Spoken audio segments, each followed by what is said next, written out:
ఎన్టీఆర్ జిల్లా ఇబ్రహీంపట్నం మండలం జూపూడి గ్రామం జాతీయ ఉపాధి హామీ పథకాల్లో అవినీతి ప్రశ్నించిన వారిపై దుష్ప్రచారాడుతున్న అధికారులు కష్టపడేది మేము దోచుకునేది వాళ్ళు 100 మంది కష్టపడితే 300 మంది పేర్లు వచ్చినట్టు హాజరు వేసుకుంటున్న అధికారులు పనికిరాని వారికి ఖాతాల్లో డబ్బులు కష్టపడే వారికి కన్నీళ్లు తక్షణమే అధికారులు స్పందించి శ్రమకు తగ్గ ఫలితం ఇవ్వాలని కోరుతున్న ఉపాధి హామీ కూలీలు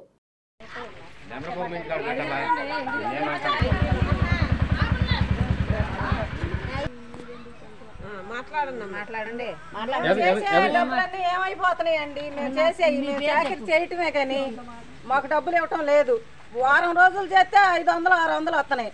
11 వారాలు చేస్తే ₹1 ఇవ్వాల 2 సంవత్సరాలు వెళ్ళిపోయింది 3వ సంవత్సరం మరి మేము ఎట్లా కరువు పనికి వచ్చి ఏమి తిని రావాలి ఎలా చెయ్యాలండి ఎట్లా మా బతుకుతారు మరి కరువు పనికి వస్తేనే మాకు జీవనం కదా ఎర్రని ఎండలో మరి ఏం చేయాలి మేము చేసే ఎళ్ళకాడ ఉన్న వాళ్ళకి మచ్చలు వేస్తున్నారు డబ్బులు ఏమైపోతున్నాయి చాకరీ చేసే వాళ్ళకి డబ్బులు ఇవ్వట్లా మరి ఎట్లా మా పరిస్థితి ఏంటి 100 మంది పని చేస్తే 500 మంది 300 మందికి మచ్చలు వేస్తున్నారు 100 మంది చేస్తే మరి ఎట్లాగా మరి అసలు ఆ పరిస్థితి ఏంటి మరి మా చేసే వాళ్ళ పరిస్థితి ఏంటి మేము ఏమైపోవాలి చాకరీ చేసి అలాగేనండి మేము అసలు కరువు పనికి ఎర్రని ఎండలో వచ్చి శాస్త్రం చేసినా సుఖం లేదు ఎట్లాగా ఉపాధి హామీ పథకం అని మేము వస్తున్నాము రోజుకు 200 కూడా పడతలా ఛార్జీలు బాను 150 180 ఈ రకంగా అయితే మేము ఎట్లా చెయ్యాలండి 150 180 రూపాయలు అయితే ఎట్లా ఛార్జీలు ఏంటి ఆటో కట్టించుకొని ఎక్కడ పని ఉందంటే అడగ బాటు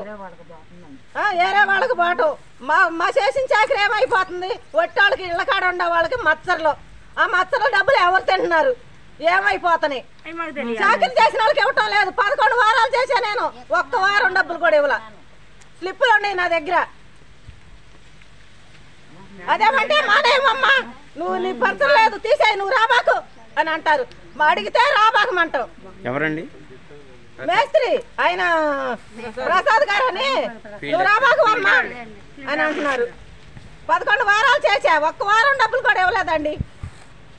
మరి ఎట్లాగా మాకు న్యాయం చేయండి ఆ డబ్బులు ఏమైపోతాయి